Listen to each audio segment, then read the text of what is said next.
It's not hard when you got kids that keep putting coming back and lining up and giving their all. That's what makes it. Rewind back to 1986. The first-year students, teachers, and coaches set foot in the brand-new Skyview High School. Well, that was a lot of fun. We got to come up a couple times before that. Gary Rogers, of course, got us some field trips in, and we got to see it as it was being built, several stages, and that was a lot of fun. Here's a look at football guys in the weight room. And remember, Skyview started its program in 1985. They at first played a Class B schedule, then in '86 just got beat up playing a AA varsity schedule with only sophomores and juniors. 1987, the Falcons won their first AA game. Here's Lebsock that year, prior to facing Missoula Big Sky. You're always going to find that they play very good defense. They're a very tough defensive ball club. They do have some weaknesses, and we're going to try to exploit. It took exactly a decade for the Falcons to win their first state AA title. Here's how it looked in 1995 when Skyview rallied from a 14-zip deficit to beat Bozeman 27-20 at Dallas. We got to the stadium and the place was packed. Of course, before we went to the stadium, there was Scott Breen down here in our hallway. And I'm trying to get the kids focused. You're down there with all these kids lined up for a live shot. I think, oh, geez, I hope everything comes out of this okay. Even more rewarding through Lebsock's years, the opportunity to coach all 5 of his sons at Skyview: Chris, Nick, Sean, Matt, and Connor. And of course, his wife Barty has been the glue.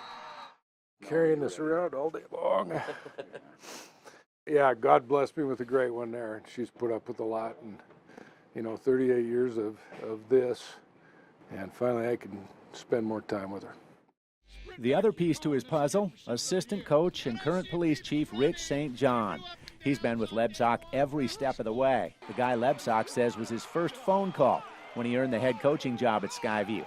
The Falcons' next championship arrived here in 2003 after a wild Halloween night when all 4 top seeds were eliminated in the playoffs.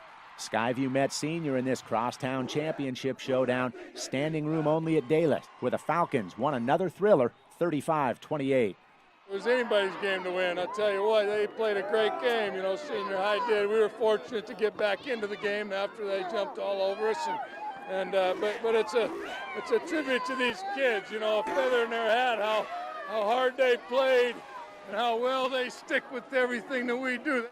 Chris Murdoch didn't play in that game, but he did quarterback senior against Lebers and the Falcons, and he spent the last several years coaching against him. His first goal is to just mentor young men, and he's done that.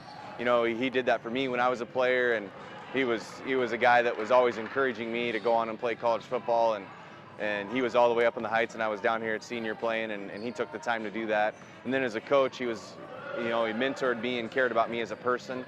I think that's what ultimately keeps you in the profession as long as he's been in it, is he just has such strong character, and he's not in it for himself at all. He's in it to help other people. The Falcons earned a repeat trip to the AA title game in 2004, but fell to CMR 44-15. Not many coaches can truly say they built a program ground up, but Ron Lebsock did it at Skyview all 32 years.